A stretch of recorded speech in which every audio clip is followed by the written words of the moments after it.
Welcome students. हमने जो chapter शुरू कर रखा है इलेक्ट्रिसिटी वाला, उसी को आगे बढ़ाते हुए आज हम करेंगे conductors and insulators. Students, I hope so कि आपने पिछले वीडियो देख लिया है और आपको बातें समझ आ गई हैं। आपने वीडियो को शेयर भी किया है। अगर आप नए व्यूअर हो तो चैनल को सब्सक्राइब जरूर करें, चैनल को लाइक करें, शेयर करें और भी दोस्तों में शेयर करें ताकि उनको भी फ़ायदा हो। तो स्टूडेंट स्टार्ट करते हैं। हमारा जो टॉपिक है आज कंडक्टर्स एंड इंसुलेटर्स। तो आज हम पढ़ेंगे पहले कि कंडक्टर्स क्या होते हैं, इंसुलेटर्स क्या होते हैं, उसके बाद फिर अगले कंसेप्ट जो इस चैप्टर से आते हैं वो हम डिस्कस करेंगे। तो आज के टॉपिक में आज सिर्फ हम conductors and insulators he discuss करेंगे। तो आइए पहले जानते हैं कंडक्टर्स के बारे में। स्टूडेंट्स, हमने क्या देखा था कि इलेक्ट्रिसिटी क्या थी।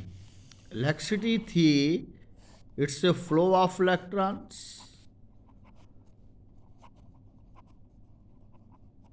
यानी कि इलेक्ट्रॉन का फ्लो। अगर किसी मैटर या सबस्टांस की बात कर लेते हैं, अगर किसी सबस्टांस के में इलेक्ट्रॉन्स फ्लो हो रहे हैं, इट मीन हम कह सकते हैं कि वहाँ पे इलेक्ट्रिसिटी पास हो रही है। बस उसी फ्लो के ऊपर डिपेंड करते हुए ये दो हमारे पास शब्द हैं, कंडक्टर और इंसुलेटर, इसी फ्लो पे डिपेंड करेंगे। देखिए स्टूडेंट्स, अगर तो ये फ्लो ऑफ इलेक्ट्रॉन्स किसी सबस्टांस से पास कर जाता है, अगर ये फ्लो पास कर जाता है यानी कि इलेक्ट्रॉन्स मूव कर जाते हैं, तो वो कंडक्टर्स कहलाएंगे। अगर वो फ्लो पास नहीं करता तो वो क्या कहलाएंगे, वो इंसुलेटर, यानी कि कैनॉट पास। जो फ्लो है वो पास नहीं करेगा तो वो क्या बनेंगे, इंसुलेटर्स। अगर उनमें से फ्लो ऑफ इलेक्ट्रॉन्स पास यानी कि पास हो जाता है तो उसे क्या बोलेंगे, हम कंडक्टर्स बोलेंगे। अब स्टूडेंट्स, आपने देखा होगा कि मोस्टली हमने जो कंडक्टर्स की बात करते हैं तो हमने उनमें मेटल्स देखी हैं, ठीक है। जितनी भी मेटल्स हैं वो उनमें वो सारी एज ए कंडक्टर इस्तेमाल हो जाती हैं, यूज़ हो जाती हैं। अब मेटल्स के अलावा मेटल्स के अलावा कुछ हमारे पास एक्वस सॉल्यूशंस हैं, एक्वस सॉल्यूशंस ऑफ सॉल्ट। इनमें भी इलेक्ट्रिसिटी पास हो जाती है। उसके अलावा अगर मैं बात करूं तो जो हमारे इंसुलेटर्स हैं, अब ये इनमें बिजली पास नहीं होती, करंट पास नहीं होती, तो ये कौन कौन से हो सकते हैं, ये ग्लास हो सकता है, ये प्योर वाटर हो सकता है। प्योर वाटर, यहाँ पे प्योर वाटर का मतलब है डिस्टिल्ड वाटर। अब ये एक्टिविटी आपने छोटी क्लासेस में पढ़ी भी होगी, तो आज इस एक्टिविटी को अभी भी डिस्कस करेंगे कि डिस्टिल्ड वाटर या वाटर की बात, जैसे हमने यहाँ कहा ना एक्वस, यहाँ एक्वस का मतलब ही पानी है, पानी में घुला हुआ नमक।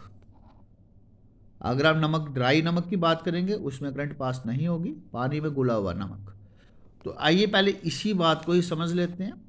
स्टूडेंट्स, हम क्या करेंगे, एक छोटी सी ट्रे ले लेते हैं। इस ट्रे में हमने क्या किया कि नमक डाल दिया, ऐसे नमक हमने ड्राई नमक डाल दिया इसके अंदर, ड्राई नमक, ड्राई साल्ट।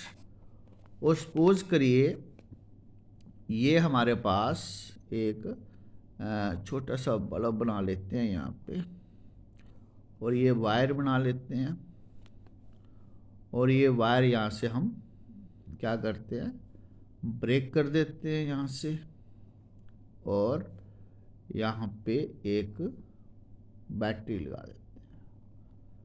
अब आपको पता ही है कि ये पॉजिटिव ये नेगेटिव कर लेते हैं। यहाँ से ये जो दोनों वायर्स आपस में जुड़ेंगी तो ये जो बल्ब है हमारा ग्लो कर जाएगा। अभी तक हमने ये वायर जोड़ी है। अगर सपोज करिए ये एक वायर हमने यहाँ पे डाल दी और ये वायर हमने यहाँ पे डाल दी, तो क्या होगा? अगर तो ये साल्ट हमारा ड्राई रहेगा तो बल्ब अभी भी ग्लो नहीं करेगा। लेकिन जैसे ही इसके अंदर हमने पानी को ऐड किया, हमारा सिंपल टैप वाटर डाल लेते हैं, ठीक है, सिंपल टैप वाटर, जैसे ही नमक के अंदर पानी डाला, अब नमक घुल चुका है, पूरी तरह घुल चुका है, ठीक है। तो जैसे वायर इसके अंदर डालेंगे तो अब हमारा बल्ब क्या करेगा? ग्लो कर जाएगा, यानी कि बल्ब हमारा ऑन हो जाएगा। तो ये एक्वस साल्ट हमारा ना कंडक्टर का काम करता है। अब इसी चीज़ को आगे बढ़ाते हुए देखें, हमारे कुछ सॉलिड्स हैं। अब सॉलिड्स में भी करंट पास हो जाती है। अब सॉलिड्स में करंट पास हो जाती है, ऐसा क्यों होता है? क्योंकि सॉलिड्स में फ्री इलेक्ट्रॉन्स होते हैं, और वो जो फ्री इलेक्ट्रॉन्स हैं वो क्या करते? करंट को पास कर देते, यानी कि फ्लो ऑफ इलेक्ट्रॉन्स हो जाता और वो क्या करते हैं? करंट पास कर देते हैं, ठीक है। अब यही चीज़ अगर मैं यहाँ पे देखें हमारे इंसुलेटर्स में हमारे पास क्या है? ग्लास है, प्योर वाटर है, डिस्टिल्ड वाटर, अभी डिस्कस किया। यहाँ पे जो हमारा इंसुलेटर्स है ना, इसमें जो फ्री इलेक्ट्रॉन्स यहाँ पे एब्सेंट है। एब्सेंट का मतलब है कि यहाँ पे फ्री इलेक्ट्रॉन्स होते ही नहीं। जब फ्री इलेक्ट्रॉन्स ही नहीं है तो करंट पास होगी ही नहीं। ऐसा क्यों? क्योंकि यहाँ जो सबस्टांस है ना हमारा, जिसका ये इंसुलेटर बना है, वहाँ पे ये फ्री इलेक्ट्रॉन्स नहीं है। इलेक्ट्रॉन्स कैसे हैं? उन्होंने अपने आप को बाउंड करके रखा, बाउंडेड है, यानी कि हम बोल सकते हैं कि यहाँ पे जो इलेक्ट्रॉन्स हैं कैनॉट गेट देमसेल्व्स फ्रीड, यानी कि free electrons are absent in insulators. I hope so कि आपको छोटी छोटी बातें कंडक्टर की और इंसुलेटर की समझ आ गई हैं। अब आप चलते हैं, इसी को आगे बढ़ाते हैं।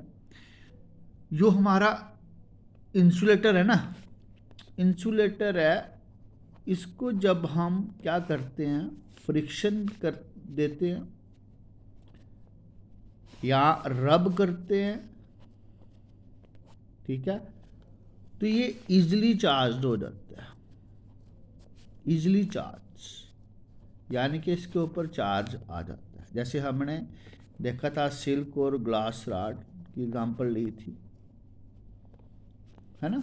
तो इनमें से एक ने अपने इलेक्ट्रॉन को लूज किया था और दूसरे ने इलेक्ट्रॉन्स को गेन किया था। जिसने लूज किया था उसके ऊपर पॉजिटिव चार्ज आ गया था, जिसने गेन किया था उसके ऊपर नेगेटिव चार्ज आ गया था।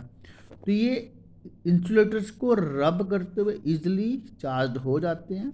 ऐसा क्यों? क्यों चार्ज हमें दिखता है इनके ऊपर? ऐसा क्यों? क्योंकि यहाँ पे चार्ज लोकलाइज्ड रहता है, यानी कि मूव ही नहीं करता। लेकिन यही चीज़ अगर मैं कंडक्टर की बात बोलूँ तो कंडक्टर भी चार्ज हो जाते हैं, लेकिन वहाँ पे चार्ज लोकलाइज्ड नहीं है। क्यों नहीं है? क्योंकि वहाँ पे फ्लो ऑफ इलेक्ट्रॉन्स हो जाता है और वहाँ पे charge easily towards the earth, यानी कि अर्थ में चला जाता है। क्योंकि जैसे इलेक्ट्रिसिटी भी हमारी बॉडी है, तो वो क्या है? उसमें से चार्ज फ्लो करके हमारे पाँव के थ्रू अर्थ में चला जाएगा। दैट्स वाई ये जो हमारे कंडक्टर्स हैं वो फ्रिक्शन या रब करके चार्ज नहीं होते। अगर हो जाते हैं तो मतलब होते हैं लेकिन दिखते नहीं। क्यों? क्योंकि वो चार्ज मूव कर जाता है। तो यहाँ पे चार्ज हमें दिख जाता, वो क्यों? क्योंकि यहाँ पे चार्ज मूव नहीं करता, लोकलाइज्ड रहता है। तो आई होप सो कि आपको ये बात समझ आ गई है। अब एक दो छोटे छोटे शब्द हो रहे हैं जो हमें अभी डिस्कस कर लेने हैं। वो दो शब्द हमारे पास है। एक शब्द आता है इलेक्ट्रोस्टैटिक्स, इलेक्ट्रोस्टैटिक्स और इलेक्ट्रिक। इलेक्ट्रिक करंट, क्योंकि इसके आगे अब हमने इलेक्ट्रिक करंट को पढ़ना है। तो इलेक्ट्रोस्टैटिक क्या है? इलेक्ट्रोस्टैटिक एक इलेक्ट्रिसिटी की एक ऐसी ब्रांच है जो डील करती है चार्जेस एट रेस्ट। यहाँ पे चार्जेस कैसे एट रेस्ट है। और हमारे पास इलेक्ट्रिक करंट क्या है? अगर मैं करंट की बात करूँ तो करंट क्या है? जिसमें चार्जेस इन मोशन, चार्जेस कहाँ? मोशन में। आई होप सो कि आपको इलेक्ट्रोस्टैटिक और इलेक्ट्रिक करंट का डिफरेंस पता चल गया, कंडक्टर्स का इंसुलेटर्स का डिफरेंस पता चल गया। अब आइए जल्दी जल्दी कंडक्टर्स और इंसुलेटर्स की एक हल्की सी छोटी सी रिवीजन। कंडक्टर्स में क्या? इलेक्ट्रिक करंट कैन पास, कौन से हो सकते हैं? मेटल्स हैं, एक्वस सॉल्यूशन ऑफ सॉल्ट है, और आयोनाइज्ड गैसेज भी है। सॉलिड गैस है, सॉलिड क्यों कंडक्टर है? क्योंकि उसमें फ्री इलेक्ट्रॉन्स हैं और फ्री इलेक्ट्रॉन्स प्रेजेंट होते हैं यहाँ पे। और अब कह सकते हैं जो इंसुलेटर्स हैं उनमें करंट पास नहीं करती। कौन कौन से? फॉर एग्जांपल ग्लास हो सकता है, प्योर वाटर हो सकता है। अब उनमें ऐसा क्यों? क्योंकि उनमें फ्री इलेक्ट्रॉन्स बाउंडेड होते हैं, और वो फ्री इलेक्ट्रॉन्स हो, मतलब जो इंसुलेटर्स में फ्री इलेक्ट्रॉन्स होते ही नहीं, क्योंकि इलेक्ट्रॉन्स बाउंडेड होते हैं उसमें। तो free electrons are absent in insulators. अब insulators easily charge by friction है, और चार्ज उनका कैसे रहता है? लोकलाइज रहता है। तो आई होप सो कि आपको आज की बातें आपको समझ आ गई हैं। आप मेरे इस वीडियो को शेयर करोगे, लाइक करोगे और दोस्तों के साथ बांटोगे। Thank you students.